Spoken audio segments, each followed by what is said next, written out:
Good evening. Welcome to the Minister of Education's Facebook Live session. The government felt it was prudent to have this online session to answer parents, teachers, and the public's questions about education in light of the COVID-19 pandemic. This is an issue that is affecting the delivery of education worldwide, and Bermuda is no different. If you haven't had a chance, please submit your questions in the comment section below, and I'll be happy to try to respond to every one that we do get. It's been about 7 weeks since schools were closed on March 24th as response to our island's response to the COVID-19 pandemic. The Department of Education has tried to put out a remote learning, the remote learning that we do have in place for our system. And it has not been without its lumps and bumps, but it is one that we do feel that is working. I want to thank all of the teachers who have had to be very flexible and adjust the way that they deliver education within this changing situation. This remote learning has caused them to change their teaching styles. We've had to use new tools, and we appreciate them becoming students again to ensure that learning continues. It was always our intention to provide remote learning opportunities for our students. It was part of our reform that we have that is currently being put in place. The speed and the conditions of COVID-19 has caused us to speed this up a little bit faster than what we would have liked to have. In response to what we're facing, the Department of Education had surveyed our parents and surveyed our teachers to find out what challenges that they've been having when it comes to the remote learning. It has come as no surprise that we have found that there are sometimes parents that do not have enough devices to share between their students. We have some teachers who are a little bit apprehensive about this learning style and need some more professional development along the way. The department is doing their best to ensure that all of our teachers get the professional development they need and provide devices for them to be able to utilize the remote learning processes that have been put in place. And we have started to look at how the private sector can assist us to ensure that our students get the devices that they do need in order for us to make our system work in this remote environment that we see. We've often heard some complaints that come back from some parents who say, well, our students probably should be on the computer more. We've had some issues with teachers saying, learning this new learning style. But we all have to recognize that we are not alone in this. This is something that has happened worldwide. This is something that education systems across the world are now facing. Our remote learning strategy has several different channels in which we are using to reach our students. So we have face-to-face lessons via Zoom, and we know that and I'm sure there are most parents out there, and of course our teachers and our students have experienced these Zoom lessons when they can. We also use such things as Class Dojo, Seesaw, and Google Classroom. And these are all entities that we use in order to get that learning experience across. However, I want to stress to parents that remote learning is not just about our students being on the computer from 8:30 in the morning to 3:30 in the evening. The system will provide our students with work that can be done outside of having to have systems in front of them. And that is important because we don't want screen time to become just the one factor of delivering education. Teachers, I do appreciate how flexible you've been and how responsive you've been to teachers and how responsible you've been to the parents. And parents, what I really want you to know is that if you are having some issues, your first line of contact is the schools themselves. Reach out to the schools, ask them the questions that you want answered, and you will get the answers at most times, and actually pretty quickly and a lot faster than you think. At this time, I would like to take time out to thank the PwC group who donated 80 laptops for us, 90 laptops for us. And these are laptops that are being outfitted and redistributed to our teachers. I want to thank the Bank of Bermuda Foundation who have provided some of our students with devices. We're very grateful to One Communication, who have reached out and said that they would offer Wi-Fi devices for students who did not have internet, and they would also offer devices to some of our high school students. This is something that we appreciate, and we absolutely want to continue, because we cannot move forward if we, meaning the entire Bermuda, is pulling for education. And I'm not just speaking of just education in the public sense, but also in the private as well. And we can talk about that a little bit later. One of the great initiatives that have launched is the Lighthouse Connect Fund.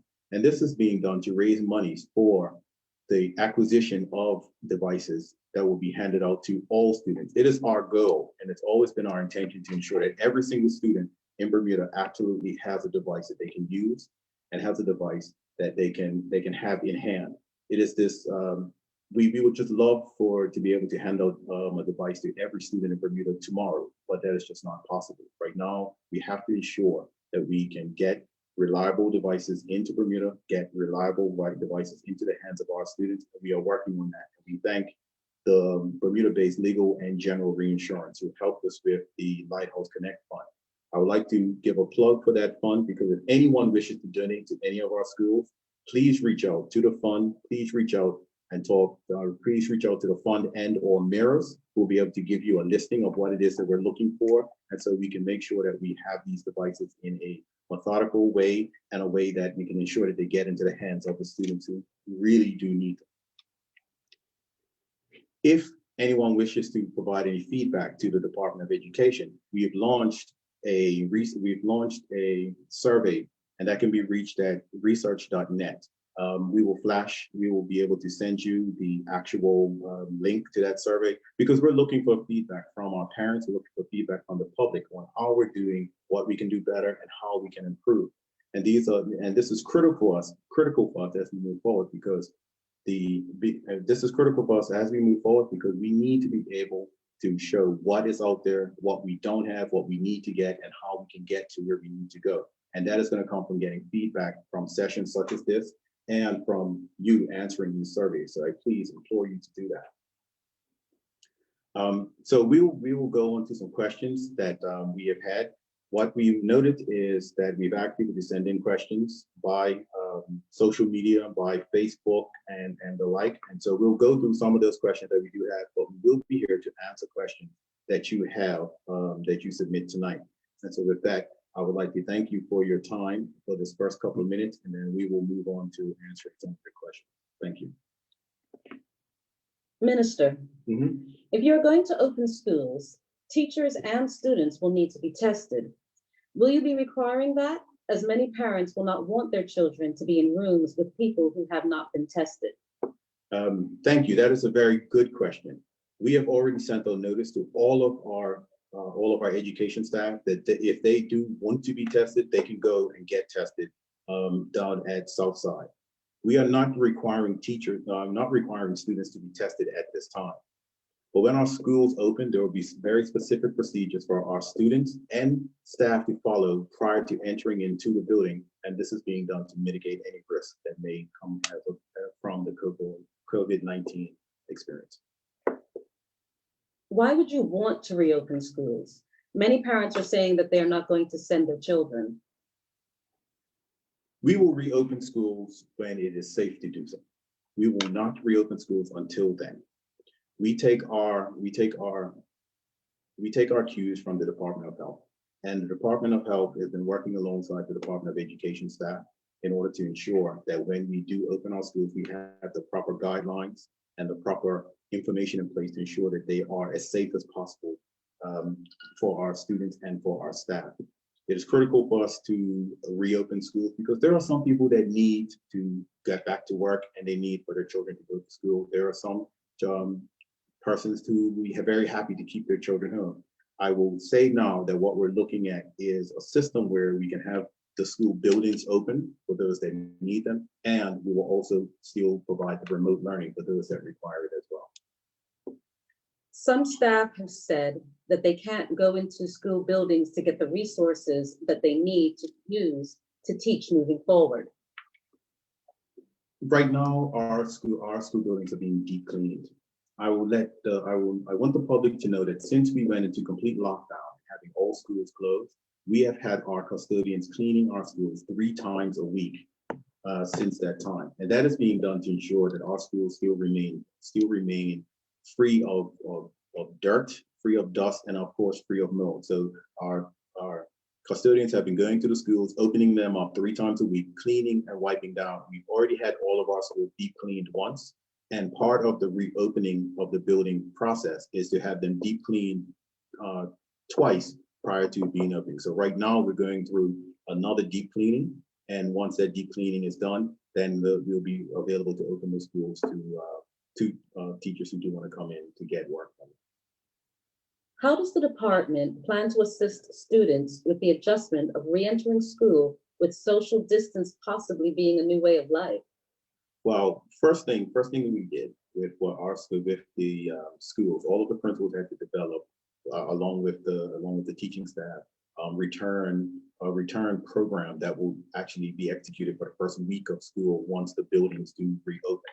That will be a time where we're allowing our students and our staff to get used to the new protocols, the new guidelines, and the new things that need to be done in order to keep the schools remaining safe. And so there are plans to have us ease back into what needs to happen prior to reopening schools, and that also includes the staggering of openings, so we don't have all schools opening at the same time. How can you support parents in instances when both parents are essential service workers and need daycare support for their children now while schools are closed?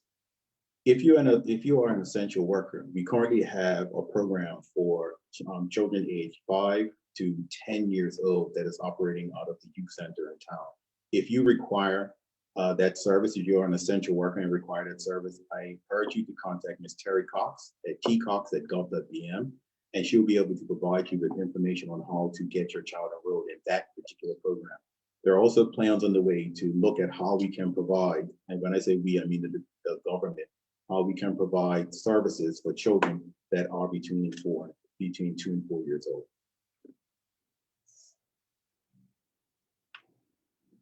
Schools monitor physical and mental health of students in daily interactions. Are counselors and health services in touch with students? I can say unequivocally yes. While we do know that the reports from the principals are showing that counseling services are being provided to students, as a parent with a child that is in the public school system, I do know that the counselor at Elliott Primary conducts classes with the students, counseling classes with the students weekly. During formal exams, students are required to sit 3 feet apart, and most schools do this in their assembly hall. It's hard to imagine how you could keep students 6 feet apart in the classroom. Schools are planned to reopen in phase 3. What is the plan for physical distancing at that point? All of our schools will follow the social distancing laid out by the Department of Health.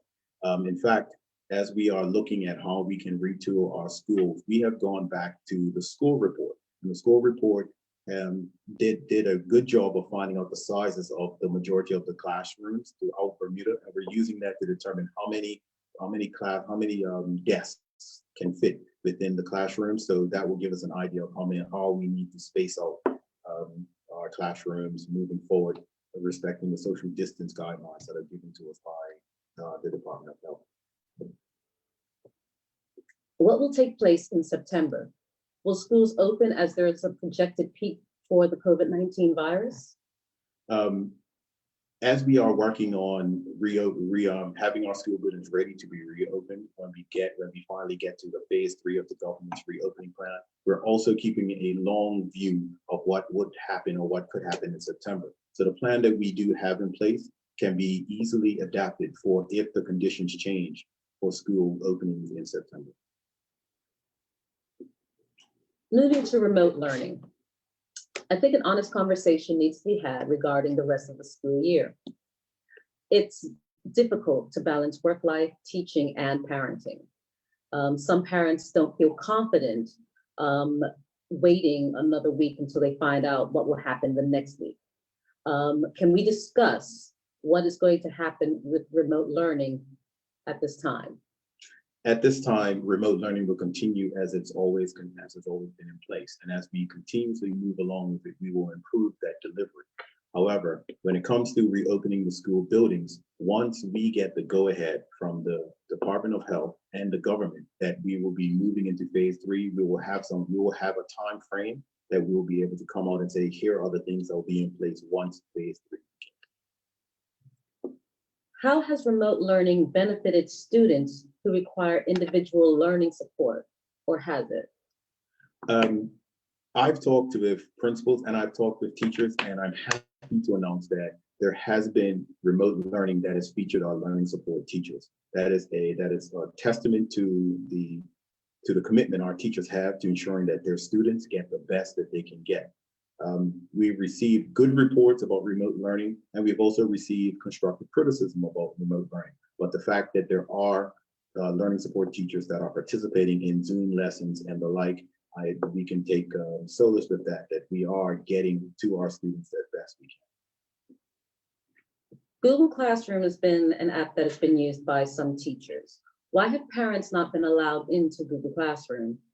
That would depend on the school's policy on how they use Google Classroom. I would encourage that parent to reach out to the principal of that school to get an understanding of what that school does and how they use the Google Classroom. It is very difficult for parents to deal with the current situation of remote learning. What assistance will be given to parents who need help managing this situation? As I said earlier in my intro, we've launched a survey to ask parents what additional supports that they need. What we're asking parents to do is fill out the form. When we did the initial survey, and that was to talk about electronic devices, whether they have internet, what was the speed of the internet, etc. While we did have a good response, there are several teachers that did not, there are several parents that chose not to respond for whatever reasons.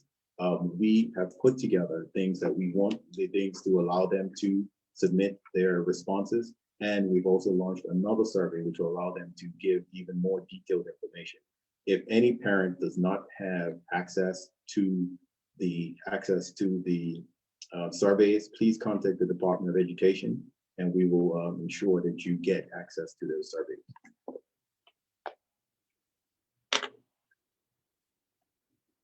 Were schools able to support students with special requirements such as visually impaired, English as a second language, functional skills, etc.? Short answer to that is yes. We have had reports from schools that have students that fall within those categories, and they have been doing their best to ensure that they get those services. Have custodians been working during shelter in place to prevent mold outbreaks in schools? I believe I mentioned that during my intro when I first talked about what we've been doing to get in place. And I also answered it during a previous question when I talked about teachers not being able to enter into the classroom. It is critical for us, and we identified this very early on, that our schools still needed to be cleaned, still needed to be aired out. And as I said, as soon as we closed schools, we put in a regime that the custodians entered the schools 3 times a week to do overall cleaning. Initially, it was deep cleaning of the entire school, and then it's been overall cleaning and a specific airing out of the school program that's in place right now. Why are there not any educational officers for mathematics, science, or language arts? This has been something that has really upset me since I've become minister. It was unfortunate that when the Progressive Labour Party became the government, it was realized that these posts have been frozen by the previous government based on their plan of freezing any posts where persons had left. And by the time the Progressive Labour Party had been elected, government, those posts through the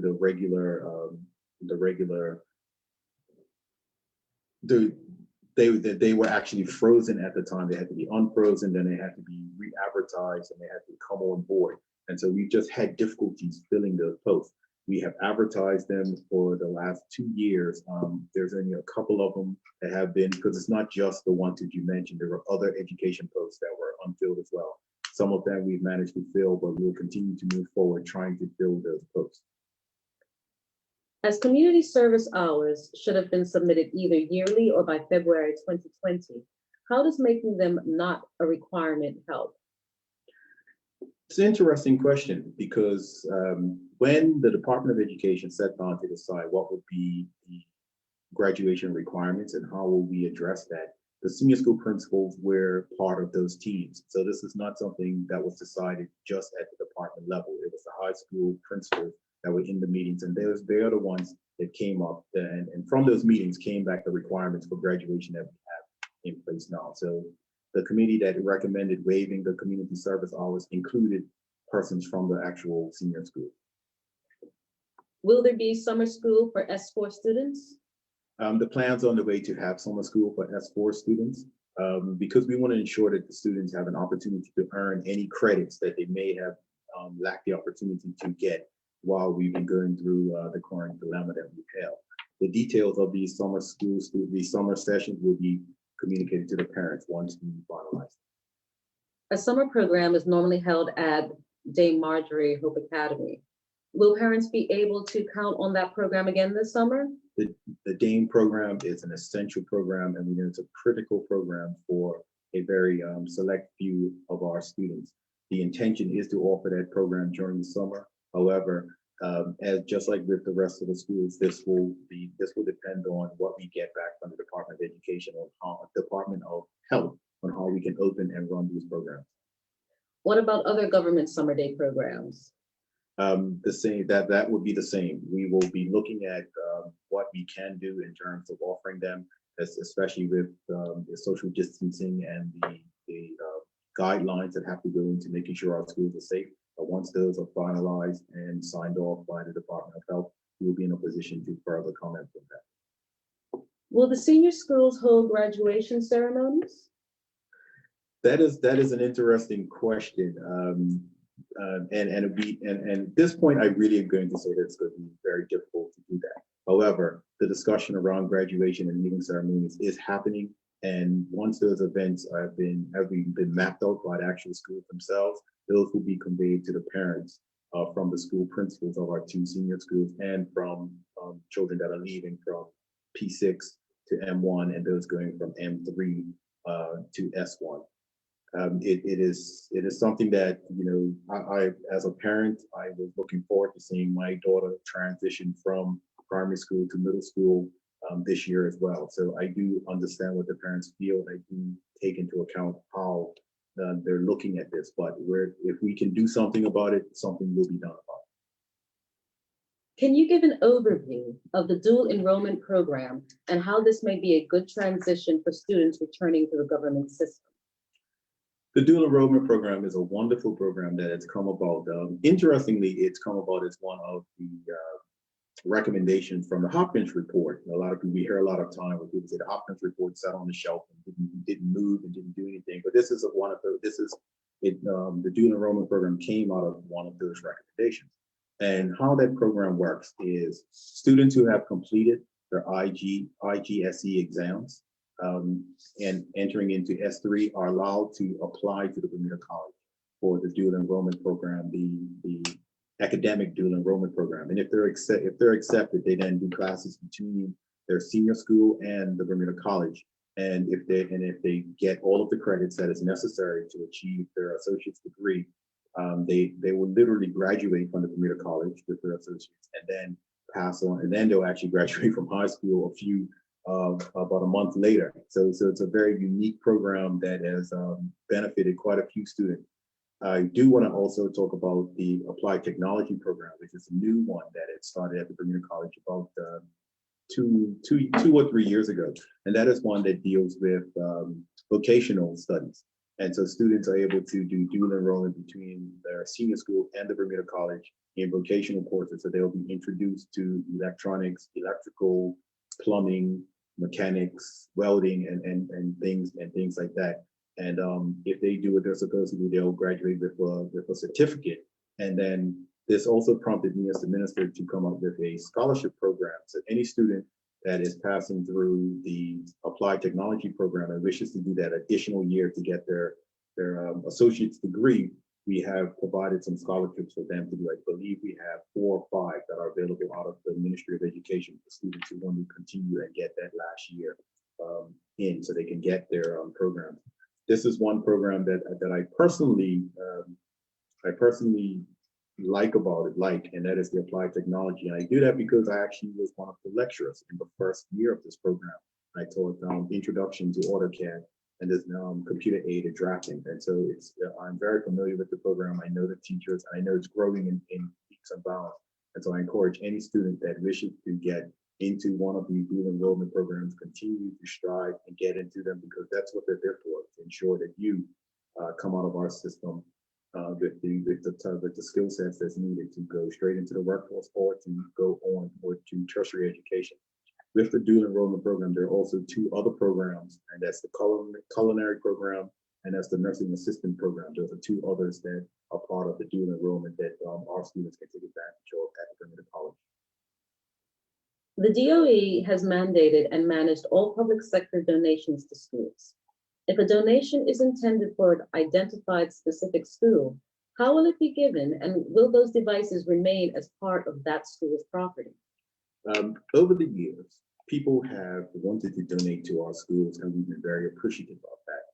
What we've unfortunately ended up with is entities negotiating directly with the schools, and then the schools perhaps getting equipment that is not compatible with our IT system or is going in a direction opposite from what the Department of Education direction is going. So what we've done this year, what we've done in light of the COVID-19 pandemic, is we've decided that it's best for us to coordinate these donations and put them in such a place where if anyone does want to donate, there is a direct contact that they can have outside of the schools that will be able to give them an idea of what it is that particular school, if they wanted to donate to a particular school, needs, and the specs behind what it is that should be donated. This will allow us to ensure that we're getting equipment that is compatible with our system and compatible with the direction we want our education to go. And so what I urge anyone, and I talked about it earlier, the Lighthouse Connect, what I urge people to do is contact Ms. Kimberly Jackson from NERS at kbjackson@gulf.bm. And Ms. Jackson will guide you through the process, and the donations will go specifically to the schools identified, and the devices will be logged as devices for that particular school. Will there be a STEM center introduced in Bermuda going forward? The vision of the Bermuda public school system encompasses STEM education. You would know that we announced about 3 years ago when I first became minister that we were introducing STEM education at the primary school level. That is grown by leaps and bounds, and it is following in the plan that we have.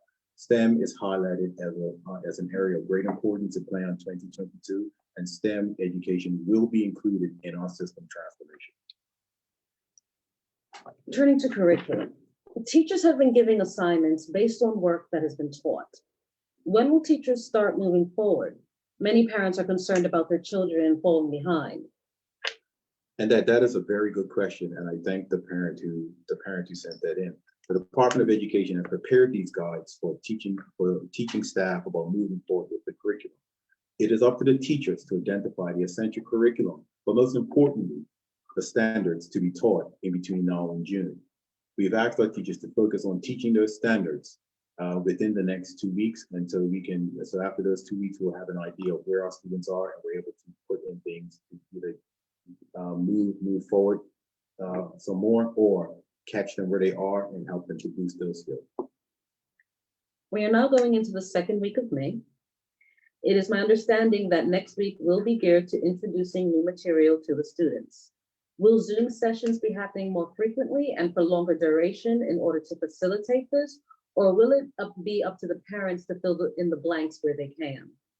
Once again, we always encourage parents, if they have questions about what's being taught through our remote learning, to contact the schools directly, and the principals will be able to get them will either answer the question or get them in contact with the person who can answer the questions. While we develop a framework for all educators to follow, it is up to the schools to deliver that in the best way that they can using the resources that they have. And so I would direct that person to contact the particular school, talk to the principal, or even talk to the teacher if they're referred to the teacher, and get more details on what the next sessions are going to look like. I know, again, I'm speaking from my personal my personal usage of the system, and every day I get a list. Every day we get an email through Class Dojo from my daughter's teacher, and it says what the day is going to be like.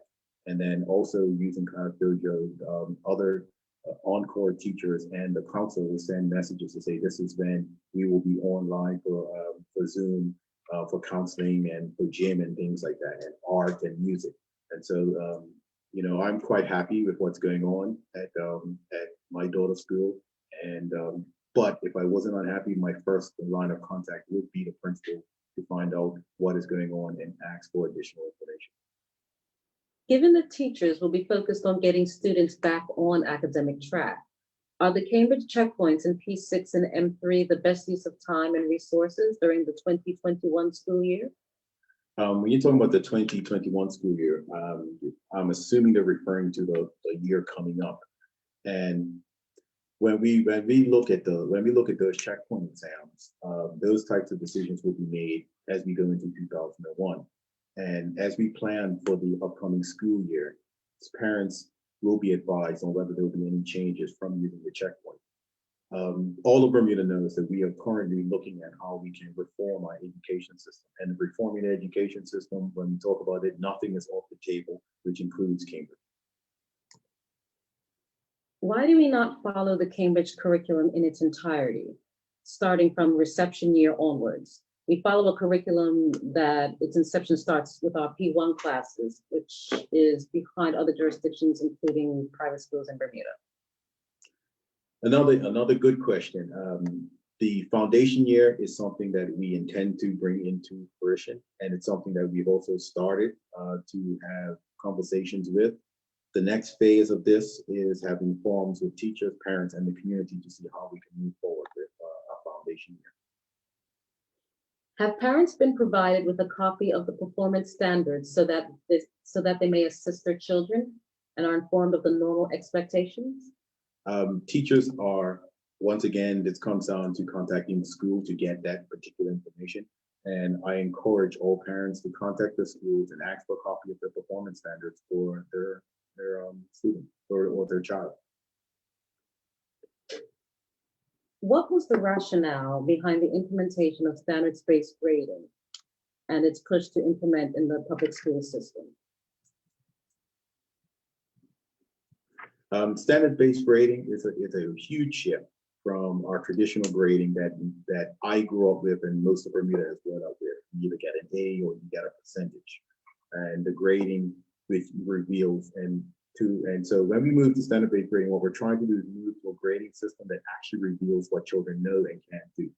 When we talk about standard-based grading, we're talking about having a standard across the entire Bermuda.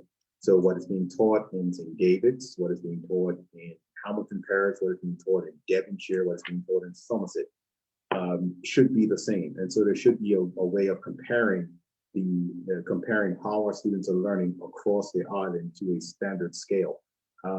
The easiest, one of the few examples that have been always pointed out to me is, imagine having a math test. You have a math test for P6s in one school that is on the 5 times table.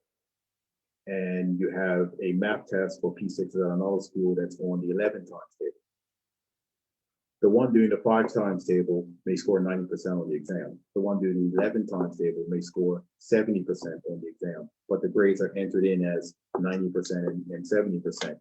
When you look at just the grade, are you confident that both sets of children are operating at 90% or are you able to look and say, is the 70% children operating at a lower level than the children that scored 90%?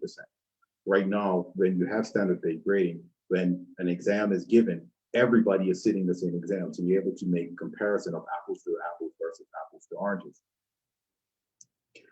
As it relates to the Cambridge curriculum, yes, the standard-based grading system can be adapted to any curriculum. And so we're able to utilize what we're doing within Cambridge using a standard-based grading moving forward. Why is social promotion still accepted by the Ministry of Education? This is one that truly does vex me as the Minister of Education and as a parent that has a child within the system. I do know that there are some policies and procedures that currently exist that will not be in place as we move forward with our school reformation. So when we start to move towards that, these are the types of policies and procedures that will come under review and will be enhanced and will be changed. The real issue here is what evidence is used to determine that a student is ready to transition. And this goes back to the question we just had before, standards-based grading. So we will know that where our children are, what they do know, what more they need to know in order to move to the next level. And so as we move forward with this and we integrate standard-based grading within our system more so than what we have now, and we continue to grow our teachers' knowledge and ability to deliver, we will be able to see where our children need. And the purpose of it is to show, and the purpose of it is to figure out where our children are and be able to put the preventions in place to get them to where they need to go sooner than waiting to the end of the term and then seeing that they haven't really captured everything that we need them to capture. Parents want to know about the report cards and the final report card for the year. Can you tell us what that might look like? The decision on what to be included in the report card will be communicated to the parents this month. Senior school students will have their regular end of year report card. So parents, I do urge you to be a little patient as we look forward to getting those processes worked out. As I mentioned, we are no different from what's going on all over the world. Almost every single education system in the world is dealing with what we're dealing with now. However, rest assured that a lot of these things are already being talked about, and although we don't have the solutions yet, they are being worked on, and we're looking forward to revealing those to you in due course. So parents also want to know then, are there going to be any end of year tests or examinations that will give, for instance, what those report cards will look like? Again, these are discussions that are taking place on how we can mitigate that. Once those decisions are made, those will be conveyed to our parents. Okay. Is capstone still a graduation requirement? With that, again, I always, it sound like a broken record, but I always will encourage parents to reach out to their schools. There is a process for getting this type of information, and their schools should be in position to give them the information that they need. If they do not get any joy from the schools through the principals, the next step is to go to the ADs or the assistant directors that are in charge of the primary schools, middle schools, and high schools. If you do not get any response from them, that is when you then bring it to the commissioner's attention. But anything that you want to know about what's going on in the school, the first stop is at the schools themselves. So I encourage that parent who asks that question to reach out to the principal or year head of the school that their child attends, and they'll be able to get that information. Parents and students are the stakeholders in public education, but the educators are seen as the drivers of that vehicle. Often they have issues and concerns, but they're not always addressed through the union. Would it be prudent to have a think tank of what the growing concerns are within the within teachers, to hear what is really happening in the trenches from the people who are trying to educate our students? That is an interesting question, and one that we've grappled with. Our CBA, or collective bargaining agreement, provides avenues for us to talk to our union partners and get answers that they are bringing back that the teachers are forwarding to them. There are also staff meetings that teachers have with their principals, and they're able to give feedback through that avenue as well. We meet with the union on a regular basis for what we call JCC meetings, and those meetings are where the reps that are at the actual schools bring issues to the table, and we're able to sit down and talk about how we can mitigate those. I do believe that our JCC meetings can be strengthened and can be more effective in a few ways, but the thought of a think tank is actually not a bad idea. And it's, I know I grappled with how we can have direct input from our teachers moving forward. And in light of what we're doing now, there was some, prior to us closing schools, there were 3 sessions actually set up where I was going to be talking directly to teachers. And so it's something that we had in mind and something that we are looking on how we can do. And so it'll be something that will come up again, and we will be reaching out so we can have direct contact with the teachers as the minister itself, not as the department, but the minister itself, to hear their concerns. If we can reach back to some of the discussions, I'll leave it at that. I won't say disruptions, but discussions we had towards the end of the previous year. It's something that I mentioned as well when I myself is one of the few ministers that have stood in front of the entire BUT body on a few occasions. I made it clear that my door is always open. Anyone can reach out to me. Any teacher can send me an email, and some do, if they have an issue that they wish to have addressed. And I will do my best to direct them first and foremost to the correct channels to get that issue resolved. Or if they're still not having any joy going through that way, then I will reach out and talk to the persons who should be solving those issues that they have. So thank you for that suggestion, and it's something that we will take under guidance. Minister, most teachers and parents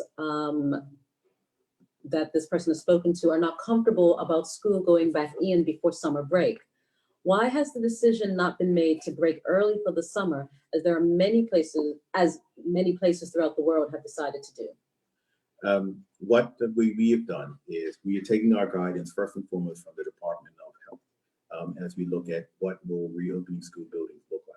We've also looked at what Bermuda is and where Bermuda stands within this COVID-19 pandemic that is currently going on. So all of those factors have to be taken in place before we make the decision to reopen schools. And as the government's guideline shows, phase 1, phase 2, phase 3 will be when schools open. So when we reach that point and we're told that we're going into phase 3, we need to be ready to move there.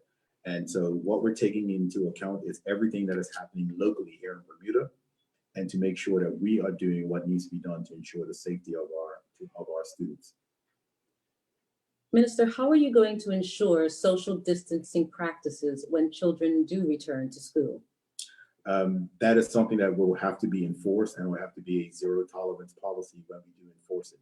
And you know, it's something that they will have to learn. I think one of the questions we had earlier actually touched on this, and one of the things going back into schools will be a reorientation for our students and for our teachers, so they can get used to the differences that need to happen when we go into our schools now. COVID-19 is with us today. It'll be with us tomorrow. It'll be with us in September. It'll, barring a miracle, will be with us in January. And so we have to now look at how we can safely reopen our buildings and get our students and our educators in our buildings to get to get education, learn education moving along again, and get them out of our buildings and still feel relatively safe doing so. What is going to happen with other level graduating students as far as them receiving certificates? Will they be mailed? Certificates, I think that the only students that receive certificates are high school students when they graduate. And so I don't recall any other levels receiving that. It's interesting we talk about that because I just had a conversation with the college and how they plan to issue out their graduation certificates for their graduates that would have been graduating in a couple of weeks in May. They're going to come up to the Bermuda College, and we're going to do by name, and they're going to come pick up from a window and that sort of thing. As we spoke about earlier, the graduation and how that will happen within our senior schools is still something that's being discussed. The transitions on from our primary to middle and middle to high school is still being discussed. And once those details are worked out and those details are ready to be released to the public, they'll be released.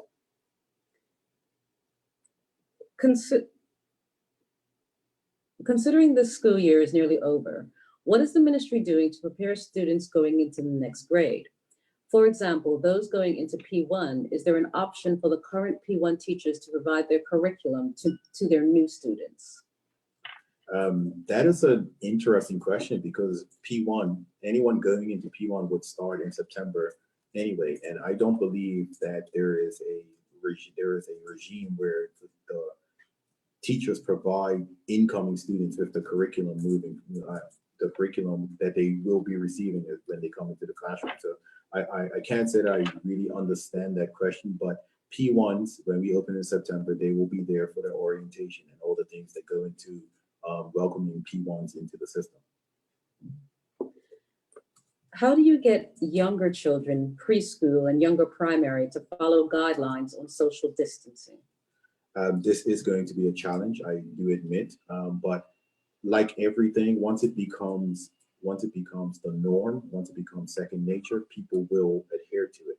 I mean, we if you look at what happened when the shelter in place ended, we have adults that can't figure out how to maintain social distancing, and but you know, as long as we do what we need to do and ensure that our students get the information that they need to get, we're going to enforce the social distancing, whether that means having extra persons monitoring the hallways and making sure that when they go in the bathrooms, they wash their hands properly, making sure when they're walking along, they're using the hand sanitizers if they're in place.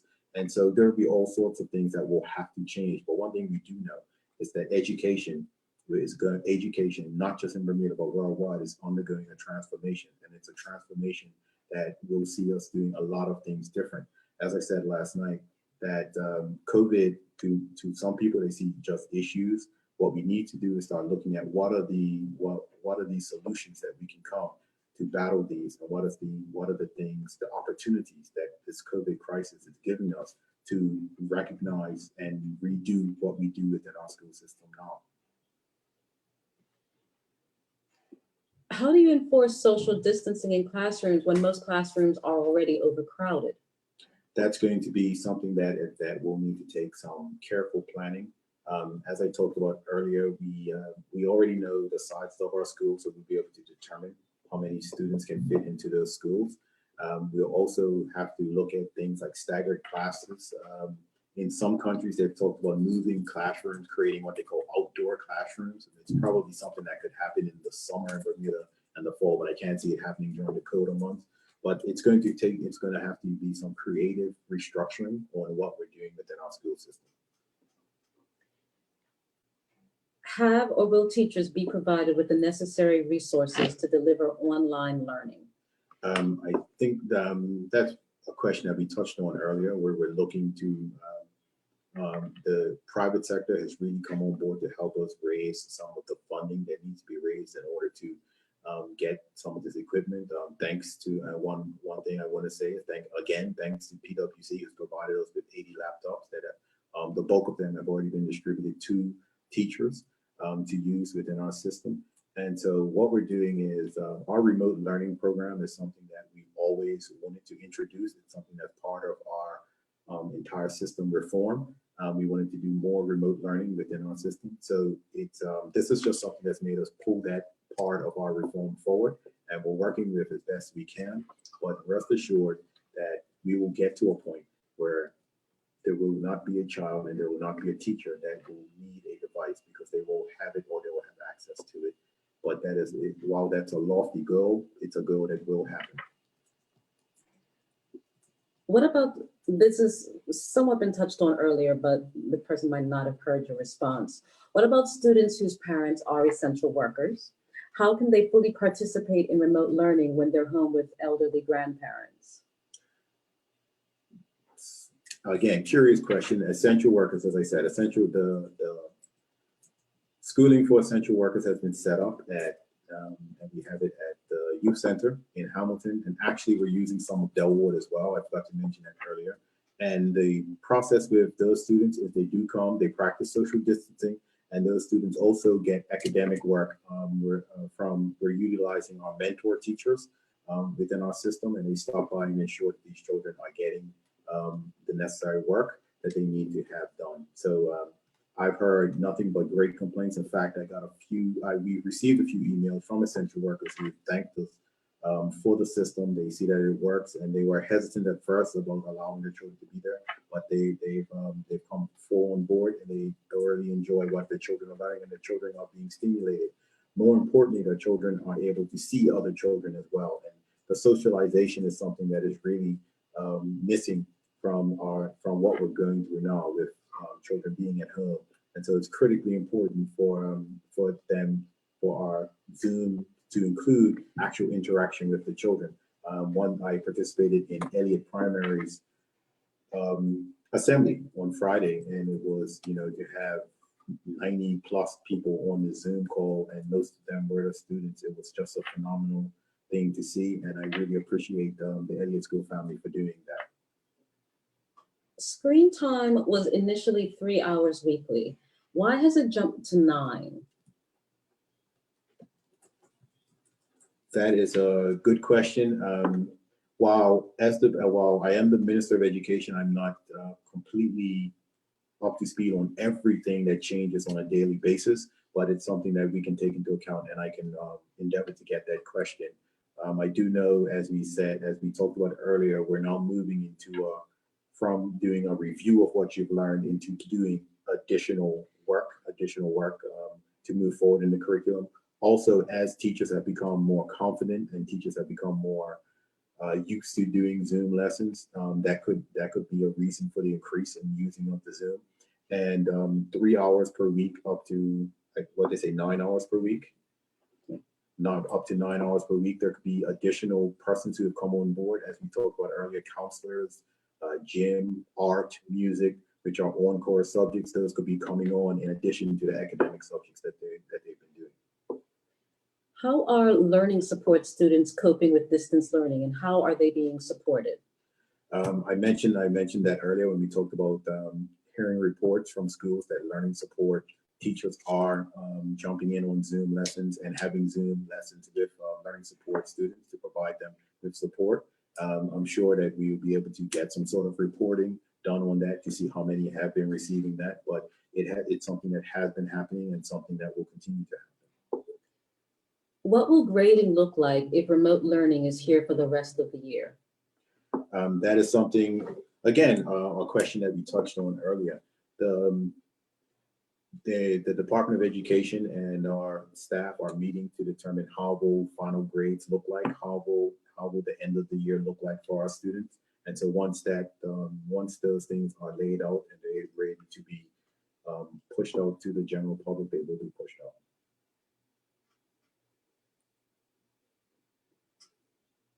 How are new teachers being supported by their mentors during this time? That is a good question. I would like to think that the mentors are still checking in with them and to see how they are doing during this crisis. But again, that's a question that we can take note of and something that we can respond to as I check with the Department of Education to see how that is going, how that is being managed. Questions on returning to school. How will the children of trauma be supported? That is an interesting question. All of our students can avail themselves to the MTSS, or multi-tiered system of support system that is within our schools, and which will look at students along those lines. And so when they return, as I said, there will be a reorientation session for at least a week, and that will be able to give us an understanding of where our students are, where they need to go, and then they will use that information to see if any students need any additional intervention. Who would be to blame if a child or teacher becomes ill and falls victim to COVID-19 due to an interaction at school? COVID-19 is a virus that is highly contagious. To answer that question would be, we would start walking down the lines of what would happen if a child caught a cold, or what would happen if a teacher caught the flu while at school. While COVID-19 is extremely contagious and it can lead to real complications, more so than the flu and the cold, we do have to look at it. We do have to be practicable along those lines. There is no way that we can completely prevent, but we can put things in place to mitigate. And what we'll have in place is things that will mitigate the spread as much as possible. But I don't believe we will be able to make a determination of who to blame for if anyone does get sick. But we will have things in place to ensure that as far as practicable as possible, no one will be allowed into our buildings that exhibit any signs that they are semantic, they are showing signs that they have COVID-19, and we will be having, as I said earlier, a zero tolerance policy on anyone who even shows or even exhibits any sort of sickness. What protective measures will be established? Will things like desk shields, more washing stations, warm water, sanitizing stations, etc., be utilized? The guidelines on what additional things need to be installed within the schools is something that's being worked on between the Department of Education and the Department of Health. And once that is finalized, those things will be in place. How will fire drills now look? That is a very good question, and something that will need to be built into the Department of Health's guidelines on not just schools, but I would imagine all buildings in Bermuda. What do teachers do if a student arrives at school ill and a parent does not collect them? That will not be an option. One of the things that we know will have to be is all students will be checked prior to being allowed into the premises. And if a child is exhibiting illness the child will not even be allowed onto the premises, and there will be arrangement will have to be made for that child to be collected. As I stated earlier, one of the guidelines that is being recommended is a zero tolerance for any sort of illness that shows, and there will be protocols in place to check all persons, and that includes teachers and students prior to entering into our buildings to ensure that they are not exhibiting any signs of illness. What is the ministry doing to better equip the teachers to ensure that they too feel comfortable with the reopening of schools, i.e. additional teaching staff, because of social distancing requirements? Again, I think that question has been answered on several occasions before. Guidelines will be in place that have been signed off by the Department of Health, and those guidelines will guide us on what needs to happen within our schools to ensure the safety of not just our teachers, but of our students as well. Does the ministry have any plans for students who unfortunately have serious behavioral issues that can disrupt the classroom to extreme levels, making it impossible for teachers to teach and students to learn? All of our schools, again, I mentioned earlier about the multi-tiered system of support. The multi-tiered system of support is utilized to address those types of issues. Once students get to a point where they go past level three of the MTSS system, there are alternative placements that are in place that are currently in place for them to go. We will also note that prior to COVID-19, one of the initiatives of the Department of Education is to have a system that addresses these types of students and students with behavioral issues, and creating a center. And that was one of the goals from this year's budget. Obviously, COVID-19 has disrupted a lot of the forward-moving plans that were to be in place. Looking forward to the next school year, but these are things that are always under discussion within the Department of Education, and we will handle it as it needs to be handled. Minister, it is 8:31, and this is your last question. Has there been a collaboration with private schools in how they are doing their remote learning? Actually, I have a very good relationship with the private school heads. We actually met about a week and a half ago. I've continued to have interactions with them, and we spend time talking, and we do have times where we talk about what people are doing differently. They are having some of the issues that we're having, but obviously, I think what people really need to understand is all of our private schools the bulk of them operate on one campus, and it's a lot easier for them to consolidate and get the things done that need to be done. The public school system has 36 campuses with 36 leaders, and everyone has an idea of how to move forward. So it takes a bit more effort to get everybody pulled into the system and everybody moving and rowing in the same direction. That's not to say that our leaders in our schools are not doing phenomenal jobs. I do believe that all of our teachers have been doing the best that they can, have been doing a yeoman's job in doing what needs to be done to ensure that remote learning continues. I want to thank them. I want to go on and thank them for everything that they've done. As we get to the end of Teacher Appreciation Week, I wish we could do more than just give them a thank you. But it is what it is right now. I also want to thank the Department of Education staff and the community for their patience as we work through some of these bumps that we've had with our remote learning. I am confident that our students are still learning to the best of their ability. I'm confident that all of our schools are doing everything they need to do to ensure that our students receive the support they can, whether they be students who need learning support, whether they be students who need a little extra. Our teachers are dedicated and consummate professionals, and they do everything that needs to be done to ensure that our students get the best that they can offer to them. I want to also thank the private sector for their commitment to education. I mentioned a few names earlier. I thank PwC. I thank PwC. I thank One Communications. I thank the Bank Bermuda Foundation, and of course the Lighthouse Connect project that is looking. There are some exciting things coming down the line. And this is not the end of the donations that we're looking to collect. I've had a few phone calls discussing potential donations from other persons in the community and persons not outside of Bermuda. And so we're looking to solidify some of those things so we can move forward in doing what we need to do to ensure that our system, our students, our students, our teachers, and of course our public can see an education system that is of bar none as we look to make sure our graduates are educated to lead personally and professionally and compete globally and contribute globally.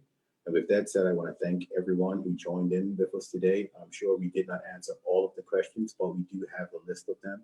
And we will be using social media to ensure that we get answers to these questions out to the public. I want to I also want to wish every single mother out there a happy Mother's Day. Please, under the circumstances, you are loved, you are appreciated. And I just want you to know that from the Department of Education and the Ministry of Education, that we know that that our mothers are very, very special in terms of making sure, because usually it ends up with the mother having to make sure that our students are doing what they're doing, getting to school, doing the schoolwork, and the like. So I just want to thank you for all that you do. If anyone wants to reach out to our survey that I mentioned earlier, the survey links can be found on the moed.bm website. I urge you to go on board and send us your comments so we can learn from what it is that you're going through, so we can look to improve our system. Again, thank you for joining us tonight, and I look forward to the next time I am able to greet you in this format.